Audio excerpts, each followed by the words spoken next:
Hey guys, Alvin here, and welcome to another episode of Tuesday TrackWalks. And in today's episode, we're going to talk about the Australian Grand Prix and what FIA did wrong on regulations.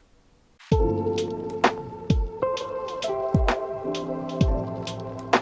Australian Grand Prix took part last weekend and it was controversial and chaotic to say the least. 3 safety cars, 1 VSC and 3 red flags in total.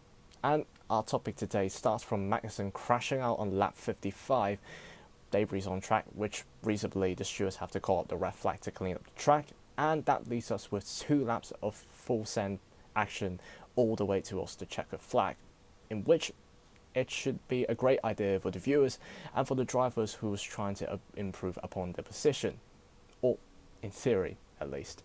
In the restart, it was chaotic as expected, and perhaps a little bit too much.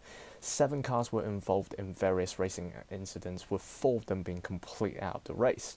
And understandably, the race was flagged once again, and with the whole pack didn't get through the first sector, it's a natural procedure to do the restart again with the grid order before the red flag.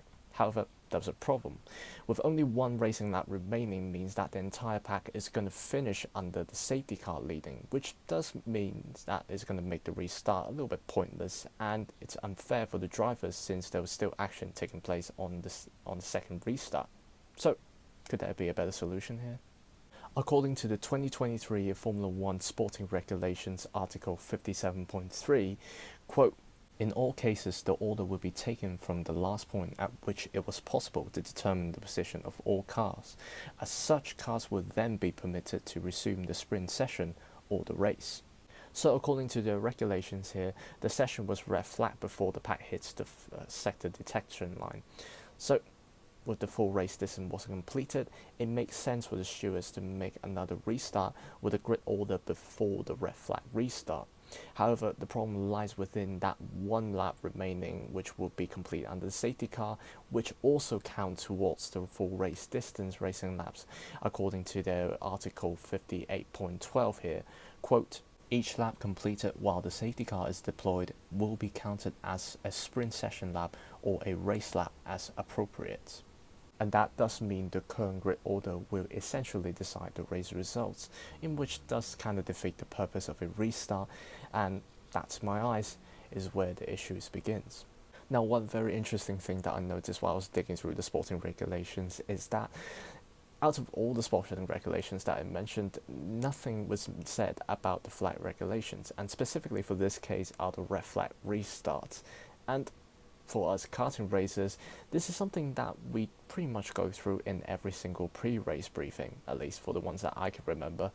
And it's kind of ironic that for us karting racers, we do that for pretty much every race, yet not a word is said on this topic on the whole 112 pages of sporting regulations in Formula 1, which does concern me quite a bit, because it does leave a pretty big gap of loopholes for potential problems to creep in. Now, back to the Grand Prix itself. Given the situation, to my eyes, the stewards have 2 important decisions to make. One being whether they should do another restart, and 2, what grid order they should put the drivers in.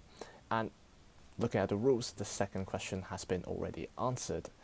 According to the sporting regulations, it's stated that for any suspension of the race, it would take the last point where it can determine a driver's position, and in this particular case, it's the second red flag restart, which make perfect sense, and it was the right decision to make.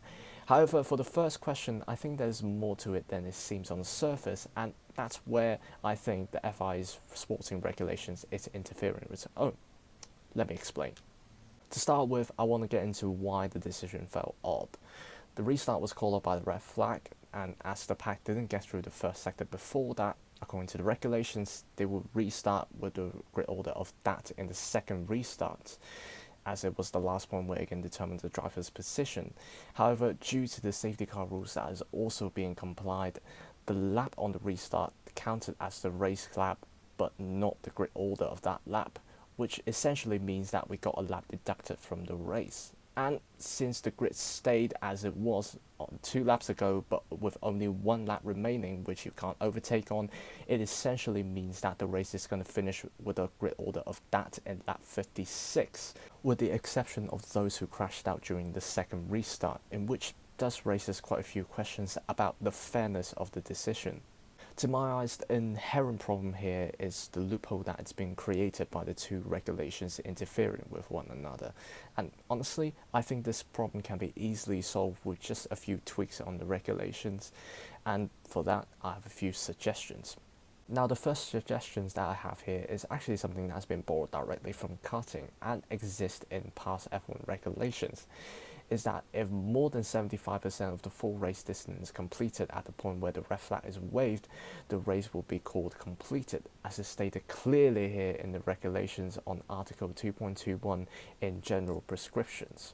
Moreover, similar race cancel regulations exist in F1, and there's races in the past has been called off due to unsuitable conditions to race in, with the most notable recent example being the 2021 Belgian Grand Prix.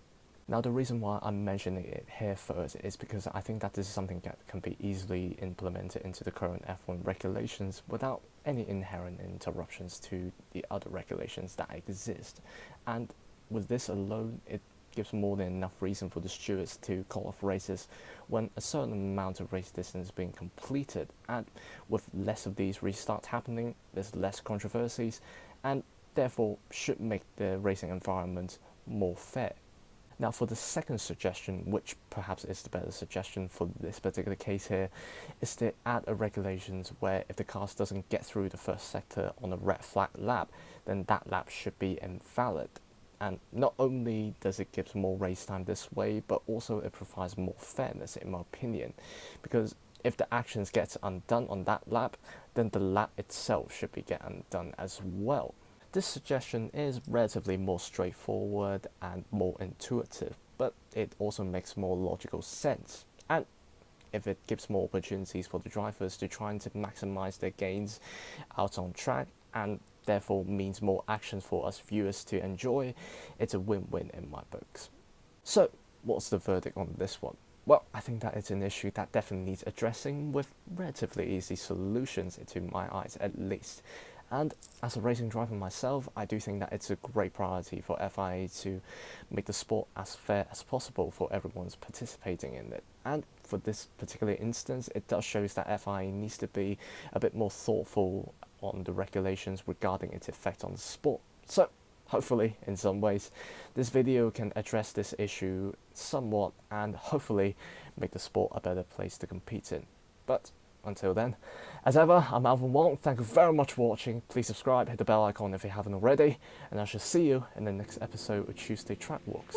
Cheers guys, take care, and I shall see you soon.